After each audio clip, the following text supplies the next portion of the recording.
Malaysia প্রবাসী ভাইগণ, আশা করি আপনারা প্রত্যেকে ভালো আছেন।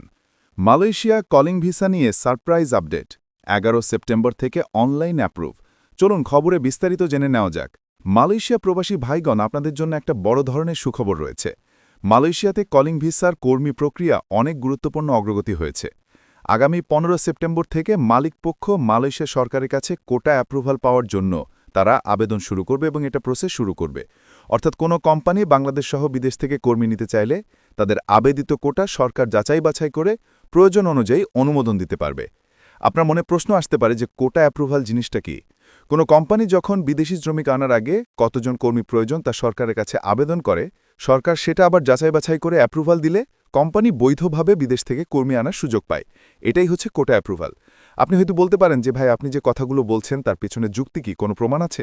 জি, আপনার স্ক্রিনে লক্ষ্য করুন। আপনারা দেখতে পাচ্ছেন মালয়েশিয়া সরকারের পক্ষ থেকে মন্ত্রণালয় থেকে ইতিমধ্যে এই নোটিশটি শেয়ার করা হয়েছে। এখানে যদিও মালয় ভাষায় লেখা রয়েছে, কিন্তু আমি আপনাদেরকে অনুবাদ করে বলে দিচ্ছি। এখানে বলা হচ্ছে, মালয়েশিয়া অভ্যন্তরীণ মন্ত্রণালয় বিদেশি কর্মী কোটার জন্য তারা অনুমোদন দিতে যাচ্ছে পর্যটন শিল্প এবং সংস্কৃতি মন্ত্রণালয়ের অধীনে। এখানে বলা হচ্ছে যে পর্যটন শিল্প ও সংস্কৃতির অধীনে থাকা এই খাতগুলোর জন্য বিদেশি কর্মী আবেদন চলবে, যেমন স্পা, কল্যাণ কেন্দ্র, অফিস, হোটেল, পর্যটন দ্বীপসমূহ, গলফ ক্লাব এবং থিম পার্ক। আগামী 15 সেপ্টেম্বর থেকে 24 থেকে 10 ডিসেম্বর পর্যন্তই আবেদন চলবে। Foreign workers centralise management system SMS এর মাধ্যমে আবেদন করতে হবে এবং সকাল 8টা থেকে দুপুর 12টা পর্যন্ত এবং সকাল 8টা থেকে বিকেল 5টা 30 পর্যন্ত এই সময় চলবে। এখানে বলা হয়েছে আরও বেশ কিছু স্থানে নাম দেওয়া রয়েছে এবং প্রক্রিয়ার কথা উল্লেখ রয়েছে, যেমন বিদেশি কর্মী আপনার অনুমোদনের জন্য 18 সালের নিয়ম অনুসরণ করা হবে, সাক্ষাৎকার আবেদন করা হবে, এখানে লেভি পরিশোধ করতে হবে, আপনার এসএসটি বিয়ের মেয়াদ থাকতে হবে 12 মাস। এছাড়া নিয়োগকর্তাদের প্রতি বেশ কিছু নির্দেশনা রয়েছে, যেখানে 5টি নির্দেশনা রয়েছে। তার মানে বুঝতেই পারছেন যে মালয়েশিয়া সরকার কর্মী নেওয়ার জন্য তারা কিন্তু এখন মোটামুটি পুরো প্রসেসটা একেবারে অফিসিয়াল ঘোষণা করে দিয়েছে। এই নোটিশটি দেখার পরে আসলে আর কোনো প্রশ্ন থাকার কথা না যে মালয়েশিয়া সরকার কলিং ভিসায় কর্মী নেওয়ার জন্য পুরোদমে সকল প্রকার প্রক্রিয়া শুরু করে দিয়েছে। মনে রাখবেন, বাংলাদেশি কর্মীদের ক্ষেত্রে কিন্তু বিষয়টি কিছুটা জটিল।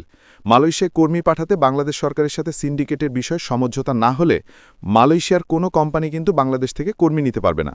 অর্থাৎ কোটায় অ্যাপ্রুভাল পেলেও সমঝোতা ছাড়া বাংলাদেশ থেকে কর্মী নেওয়া সম্ভব নয়। তাই বাংলাদেশ সরকারকে অবশ্যই দ্রুত সিদ্ধান্ত নিতে হবে। মালয়েশিয়া সরকার যে অনুমোদন দিয়ে দিয়েছে কোম্পানি, কিন্তু তারা বাংলাদেশিদের জন্য ডিমান্ড দিবে। কিন্তু বাংলাদেশ সরকারের সাথে যদি মালয়েশিয়া সরকারের চুক্তি না হয়, তাহলে বাংলাদেশ থেকে অনেক কর্মী মালয়েশিয়া নিতে পারবে না। অন্যথায় বাধ্য হয়ে মালয়েশিয়া, নেপাল অথবা ইন্ডিয়া, পাকিস্তান অথবা ইন্দোনেশিয়া থেকে লোক নেবে। তাই বাংলাদেশকে অবশ্যই দ্রুত পদক্ষেপ নিতে হবে, অন্যথায় কলিং ভিসা অন্য যে কোনো দেশের আন্ডারে চলে যেতে পারে এবং এত বড় একটা সেক্টরে আমাদের বাংলাদেশি কর্মী কাঠানোর যে সুযোগ সেটা মিস হয়ে যাবে। আমাদের মালয়েশিয়া প্রবাসী সকল ভাইদের সাথে এখনই শেয়ার করে সবাইকে এই গুরুত্বপূর্ণ খবরটি জানার সুযোগ করে দিন। আর আপনি যদি আমাদের এই চ্যানেল দেখেন, অবশ্যই আমাদের চ্যানেলটিকে সাবস্ক্রাইব করুন মালয়েশিয়ার সকল গুরুত্বপূর্ণ খবরাখবর সবার আগে পাওয়ার জন্য। ধন্যবাদ সবাইকে। আমাদের সকল ভিডিও আপডেট সবার আগে পেতে আমাদের চ্যানেলটিকে সাবস্ক্রাইব করুন, সাবস্ক্রাইব বাটনে ক্লিক করুন এবং বেল আইকনে চাপুন, যাতে আমাদের কোনো নতুন ভিডিও আপনি মিস না করুন।